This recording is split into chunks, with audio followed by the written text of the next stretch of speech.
Associate sponsor UltraTech cement.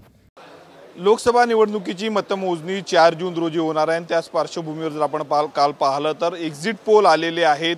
महाराष्ट्रामध्ये सर्वाधिक लक्ष लागून असलेल्या अमरावती लोकसभा मतदारसंघामध्ये नवनीत राणांना जे आहे ते एक्झिट पोलमध्ये आघाडी दाखवली। आपल्या सोबत आमदार रवी राणा आहेत बोलण्यासाठी।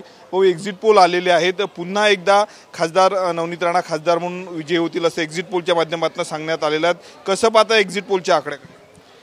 असं एक्झिट पोलचे आकडे तर आज येत आहे। जेव्हा निवडणुकीचं मतदान झालं त्या दिवशीपासून आमच्या सगळ्या महायुतीच्या सगळ्या कार्यकर्त्यांमध्ये जो उत्साह होता आणि सगळ्यांनी मिळून ज्या ताकदीनं काम केलं आणि विरोधी पक्षांच्या सुद्धा अनेक कार्यकर्त्यांनी प्रत्यक्ष जे काम केलं त्याचा रिझल्ट मला सगळा माहीत होता की लोकांची आशीर्वादाने मोदीजींची जी ताकद, मोदीजींचं जे विजन आहे आणि मोदीजींचा जो काम करायचा जो खऱ्या अर्थानं छुपा जो करंट होता तो करंटसुद्धा आम्हाला दिसत होता।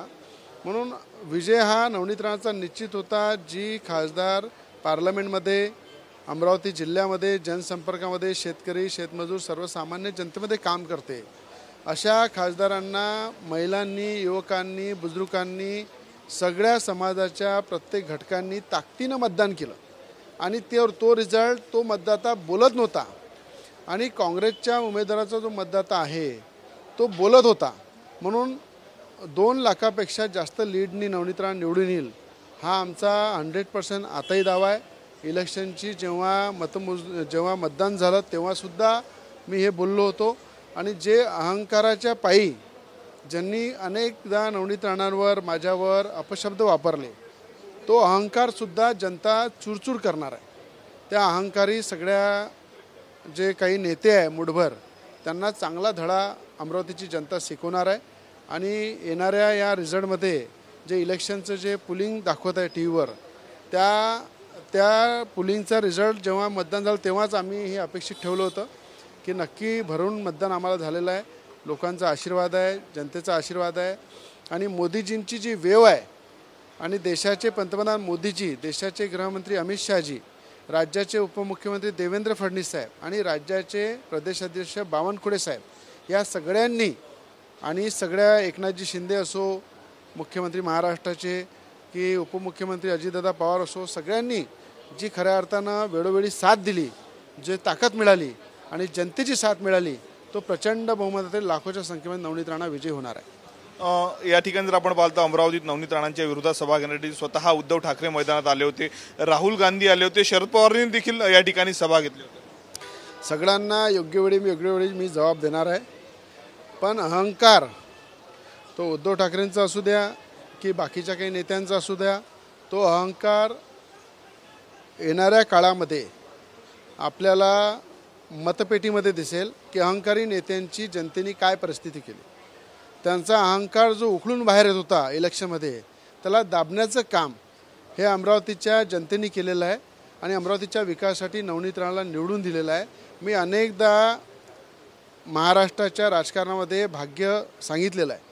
मी आपल्याला सांगतो की मला माहीत आहे की उद्धव ठाकरे ज्या पद्धतीनं मोदीजींवर बोलले, संजय राऊत बोलले, येणाऱ्या निवडणुकीच्या निकालानंतर 20 दिवसामध्ये जी खिडकी मोदीजींनी उघडून ठेवलेली आहे उद्धव ठाकरेसाठी त्या खिडकीमध्ये उद्धव ठाकरे प्रवेश करणार आहे। म्हणजे मोदींसोबत उद्धव ठाकरे जातील असा दावा? बिलकुल। मोदीजींनी सांगितलं की उद्धव ठाकरेंसाठी बाळासाहेबांचे सुपुत्र म्हणून माझी नेहमी एक खिडकी त्यांच्यासाठी उघडी आहे आणि मला दाव्यानं सांगतो देशाचे पंतप्रधान मोदीजी विराजमान झाल्यानंतर 15 दिवसात उद्धव ठाकरे त्या खिडकीतून मोदीजींच्या सरकारमध्ये दिसेल, मोदीजींसोबत दिसेल।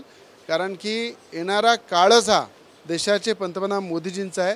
देशाचं भविष्य उज्ज्वल करण्यासाठी देशाचे पंतप्रधान मोदीजी जरुरी आहे हे उद्धव ठाकरेंना माहीत आहे, उद्धव ठाकरेंच्या काही राहिलेल्या सेनेंनाही माहीत आहे व येणाऱ्या काळामध्ये तुम्हाला अनेक परिस्थित्या बदलताना दिसणार। शेवटला प्रश्न, 45+ जागा पुढे जातील असं महायुतीने वेळोवेळी सांगितलं, परंतु सर्वे जे आले त्या सर्वेनुसार जर आपण पाहिलं तर 25 जागा महाविकास आघाडीला भेटत, 22 ते 23 जागा महायुतीला भेटत आहेत। जागा कुठेतरी महाराष्ट्रात घट आहेत, देशात मोदी येत आहेत, परंतु राज्यात मात्र महायुतीची परिस्थिती जी आहे ते कमी होत आहेत।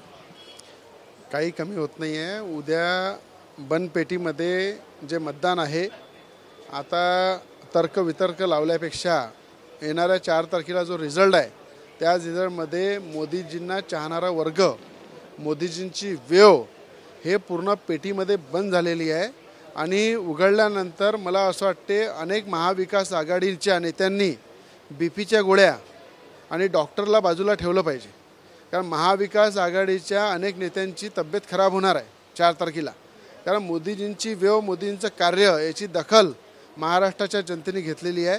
आणि देवेंद्र फडणवीसांसारखं मजबूत नेतृत्व या महाराष्ट्रामध्ये काम करत आहे, ज्यांनी मोठ्या प्रमाणात सभा, रॅल्या, अनेक लोकांचा जनसंपर्क, हा खऱ्या अर्थानं देशाचे पंतप्रधान मोदीजी, देशाचे गृहमंत्री अमित शहाजी आणि राज्याचे उपमुख्यमंत्री देवेंद्र फडणवीस साहेब यांच्या ताकदीनं तुम्हाला ताकदवान रिझल्ट हा महाराष्ट्रामध्ये दिसेल आणि महाविकास आघाडीच्या अनेक नेत्यांच्या तब्येत्या खराब होईल.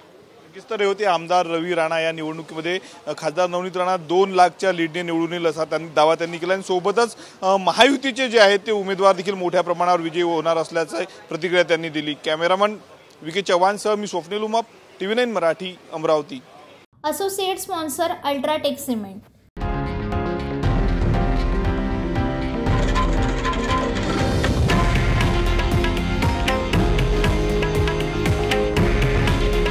हे आहे देशातील नंबर 1 न्यूज नेटवर्क आणि आपण पाहत आहात TV9 मराठी. काळजी तुमची, हित महाराष्ट्राचं.